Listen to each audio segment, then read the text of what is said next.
Canvas discussions now give instructors the option of having multiple due dates, one for the initial post and one for the required comments. We actually have a separate video on how to set multiple dates in your Canvas discussion, which you can view by going to our Wakelet at wakelet.com/@KCCCTL and clicking on the Faculty Online Discussion Tips collection.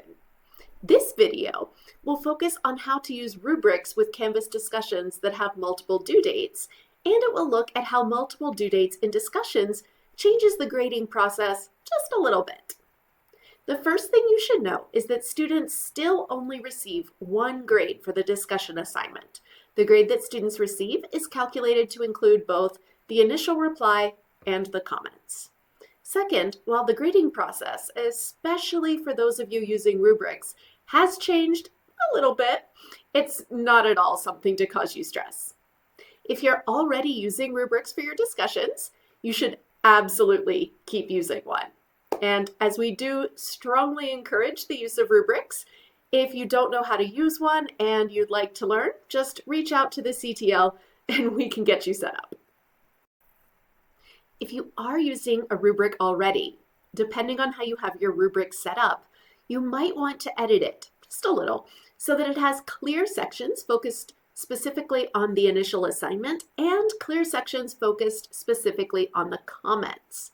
This is because when you're filling out the checkpoint settings as you create your discussion, you will need to enter possible points for the reply to topic or the initial post section and possible points for the required replies or the comments section.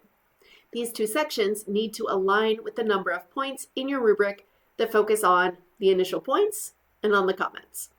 For example, let's take a look at this sample rubric of mine. As you can see, the top half focuses on possible points for the initial discussion, while the bottom half focuses on possible points for the comments. In this rubric, there are a total of 24 possible points for the initial post and 18 possible points for the comments. You can, of course, choose any point values that you feel work best for you. But for this video, I'll use these numbers when entering my checkpoint settings. As you can see, in the points possible reply to topic, or the initial post box, I've entered 24 points. And in the points possible additional replies, or the comments box, I've entered 18 points. Now let's take a look at how this changes the actual grading process. If you have entered two different due dates, you will see this message below the rubric in the SpeedGrader telling you that rubrics do not auto-populate grades for checkpoints. What this means in practice is that you will need to take a couple of extra steps in the grading process. Let's pretend this student got full points for their initial post, but they didn't do as well with their comments. As you can see, it does provide the student's total score here, but it does not auto-populate anything in the grade boxes. You will need to manually enter the number of points that the student received for the initial topic, as well as for the comments in each respective box. The box containing the current total, or the student's grade, will fill automatically after you enter the other two scores. I know this is a little inconvenient, and my hope is that Canvas will make this a little simpler to deal with in the future, but for now, I think that this little extra step is worth it to have the two separate due dates available for our students. I hope you found this video helpful.